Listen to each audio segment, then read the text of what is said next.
Hello again, Internet. I've been trying to expand my little mind of late and learn about some of the differentials between countries' education systems. I did a reaction video about Japan, and then I followed that up with a video about Finland, and now I'm going to do one about the differentials between America and Britain. And as a Brit, I kind of know how that one goes, even though it was a bloody long time ago. But hopefully I learned something, and maybe some of you will learn something too. Let's do the reaction thing.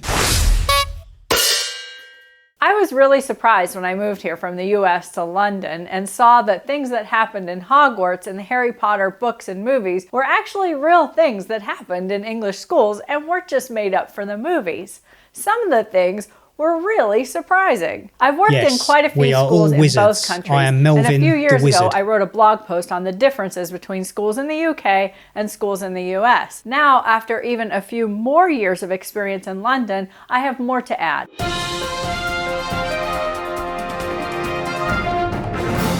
One difference is choice. In the US, you basically go to school in the geographic area for which your home is zoned, unless of course your parents pay for you to go to a private school. People generally buy their homes based on the school district for which it is zoned. In the UK, children are not limited to the closest school to their house. They can take entrance exams and assessments to apply to another school that might be more preferred to them. That is very true, because even when I was at primary school up until the age of 11, my teachers were trying to convince me to sit an exam for a more accomplished school, so to speak, which was out in London somewhere. I declined because I wanted to be with my childhood friends and go to a school close by to my home. Do I regret it? A little bit of me still wonders what would have happened had I gone to that school, what opportunities would have come my way had I had a different education, but I don't regret it. Look at me now. I'm doing YouTube videos about America versus Britain.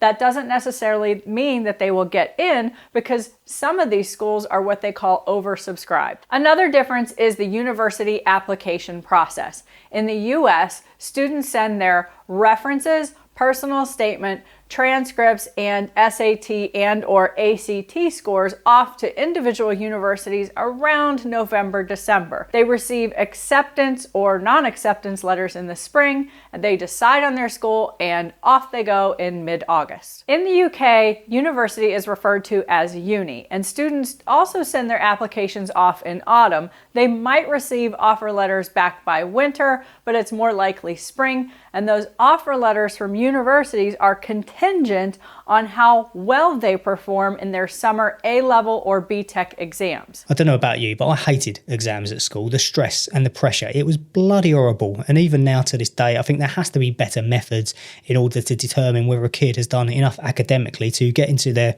chosen university or college, for example, because they could have been acing it for the entire year or years even.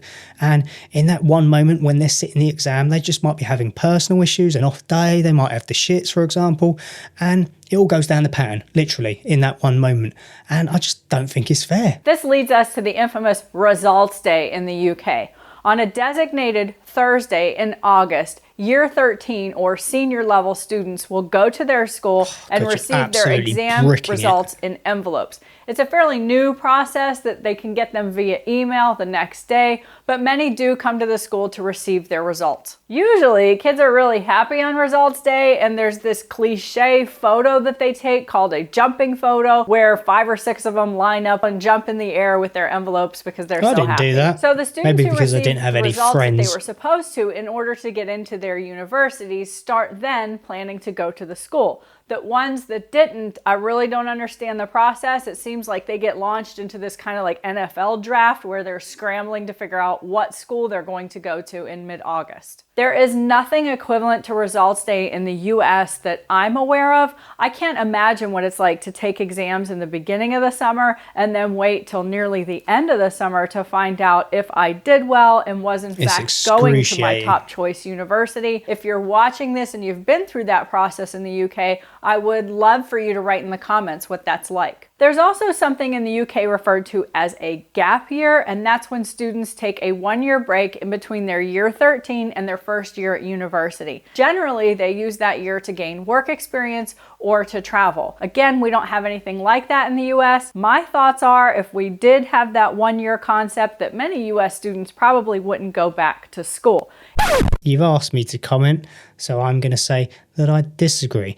I think when you've spent the majority or literally all of your life in school studying, the pressure of exams and everything else, it sometimes can make sense and be more beneficial for your educational future to take a year or two or however long it may be just to reflect and gain perspective of the world, see other things, do other things, educate yourself by traveling, for example. You don't need to be sitting in a classroom reading books and doing exams all the time to learn stuff. I took break for quite some time. I went straight into sixth form, did my A-levels, took, I'd say about 3 or 4 years off, and then I was I was an apprentice carpenter for a brief period of time, and then I decided I don't want to do this. I don't see myself in 10, 20 years time, 30 years time being a carpenter. I want to follow my passion and my love. I want to go and study music production and engineering and live sound and all that kind of stuff. And I did. I quit my job and went and studied music. Did I end up working within the music industry? No, I didn't. I worked with fucking spreadsheets all day long. But if I could go back to the age of 16 and have taken a break before I sat my A-levels, I definitely would have done, because I think I would have gone in with more motivation, enthusiasm, and ultimately my results would have been significantly better. In the US, school leaders are called administrators. A school with 1,000 students will likely have 1 principal and 2 assistant principals. In the UK, school leaders are called members of SLT.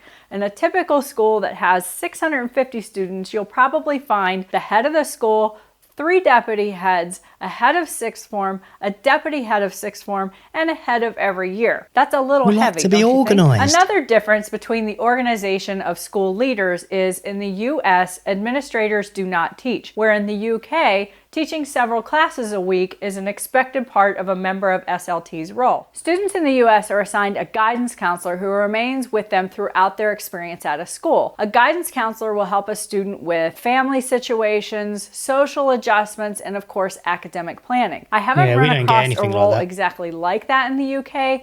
The closest thing that I can connect it to is the role of a head of a year. If you're from the UK, I'd love your thoughts on that in the comments. I have seen assemblies conducted 2 different ways in the country. Hated assemblies. In the US, you have them on occasion when the school has a guest speaker or they're launching a big campaign. In the UK, it seems that schools have assemblies every week, and unlike the US where students are sitting in an auditorium, sometimes a lot of multiple per times week. students are sitting on the floor in a hall. Schools really on both hurts your sides ass. are going to say that they want to have good parent communication. However, I do feel in the UK that it's a lot more guarded.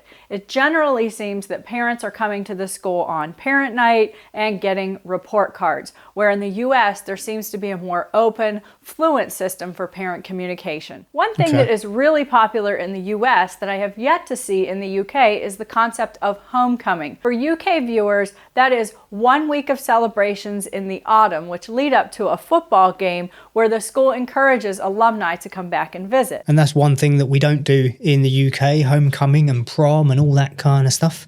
I don't think even if we did do it in the UK, it would appeal to me that much, because from an outsider's perspective, from across the pond, it always seems like a lot of pressure on the kids, and it seems like a popularity contest, like getting the king and the queen at the prom and getting a date and all that kind of stuff. And it's hard enough growing up as a teenager without worrying about if you've got anyone to go to the dance with. And I can't dance either. I'm quite short as well. I'm 5'4", and it feels like I stopped growing at the age of 12. And I think it would have been enough of a challenge, to say the least, to find someone of the opposite sex to go to a dance with me based upon my looks, let alone trying to find someone shorter than me. I'll be honest, that wasn't the most insightful and exciting video I've watched in my life, but I've learnt a few things, and I hope you have too. But I'm sure there's plenty of you out there that have experienced both US and American school systems, and you have a lot more to offer. So educate me in the comment section below. If you're still watching, thank you ever so much for sticking to the end. Look after yourself. Hopefully I'll see you very soon. Bye for now, people.